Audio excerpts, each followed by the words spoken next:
क्लोसियम रोम के मशरक़ में वाक़ क्लोसियम, जिसको एम्फीथिएटर या वेस्पेसियन एम्फीथिएटर भी कहा जाता है, ग़ालिबन दुनिया का सबसे बड़ा इंसानी कत्लगाह है, जहाँ बेशुमार इंसानों और जानवरों को क़ुरबानी, सज़ा या खेल तमाशे के नाम पर कत्ल किया गया। 50,000 तमाशाइयों की गुंजाइश वाले इस स्टेडियम की तामीर फ्लेवियन शहंशाह वेस्पेसियन के हुक्म पर 70 सदी ईस्वी में शुरू की गई। इसकी तकमील 80 सदी ईस्वी में हुई, लेकिन उस वक्त तक वेस्पेसियन इंतकाल कर चुका था और उसके बेटे टाइटस ने इसका इफ्तिताह किया। इफ्तिताही तकरीब 100 दिन तक चलती रही, जिसमें हज़ारों इंसान और जानवर कत्ल हुए। जिस जगह ये तमाशगाह तामीर किया गया, कहा जाता है कि उस जगह पर लोगों के घर हुआ करते थे और अंदाज़न 64 सदी ईस्वी में मशहूर ज़माना बादशाह नीरो के दौर में घरों को आग लग गई थी, जिससे तमाम घर तबाह हो गए। जहाँ पर नीरो ने बादशाह अपना महल और एक ज़ाती तालाब गोल्डन हाउस लेक तामीर करवाया था। सना 68 में नेहरू को हुक्मरानी से हटा दिया गया, जिसने बादशाह खुदकुशी कर ली। उस दौर में अमूमन ऐसी इमारतें पहाड़ों के दामन में ज़मीन खोद कर और पहाड़ से जोड़ कर बनाए जाते थे ताकि उनको पहाड़ की सपोर्ट मिल जाए, लेकिन ये पहली इमारत थी जिसको किसी बैरूनी सहारे के बगैर बनाया गया था। बेज़वी शक्ल में तामीर करदा इस तमाशगाह की लंबाई 620 फीट जबकि चौड़ाई 513 फीट है, जबकि 4 मंजिला यह इमारत 57 मीटर ऊंचा था।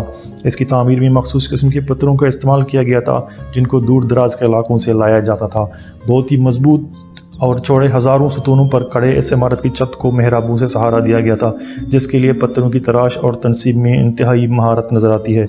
इसके सबसे ऊपरी मंजिल को 82 सदी ईस्वी में तामीर किया गया था। तमाशाइयों को धूप से बचाने के लिए ऊपर ऐसे शामियाने नस्ब किए गए थे जिनको बवक्त ज़रूरत खोला और बंद किया जा सकता था, और इस मकसद के लिए सैकड़ों मल्लाह तैनात किए गए थे।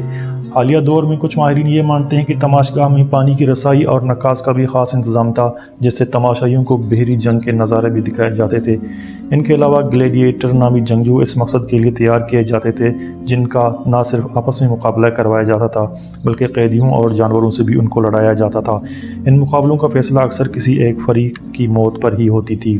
217 ईस्वी में आग लगने की वजह से इमारत को शदीद नुकसान पहुंचा। 240 ईस्वी से 508 सदी ईस्वी तक तमाशगाह को मुख्तलिफ अदवार में कई बार मरम्मत किया गया। सना 435 तक इसमें इंसानों के मुकाबले होते रहे और आखिरी लड़ाई जिसमें जानवरों को मारा जाता था 523 सदी ईस्वी तक होते रहे। तकरीबन 2000 साल पुराने इस इमारत को न सिर्फ नज़रअंदाज करने की वजह से बल्कि ज़िलज़ले और आसमानी बिजली ने भी काफ़ी मरतबा नुकसान पहुँचाया।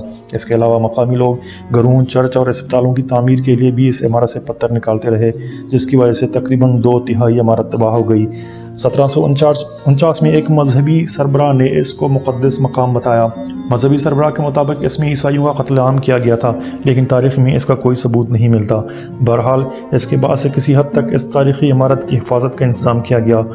19वीं सदी के अवाइल में बचूकची इमारत की हिफाजत और बहाली का काम कई सालों में वक्फे तक चलता रहा और इसकी बाकायदा बहाली का काम 1990 में जाकर शुरू हो सका। दुनिया भर से सालाना तकरीबन 70 लाख से ज़ायद लोग इस इमारत की सयाहत के लिए आते हैं।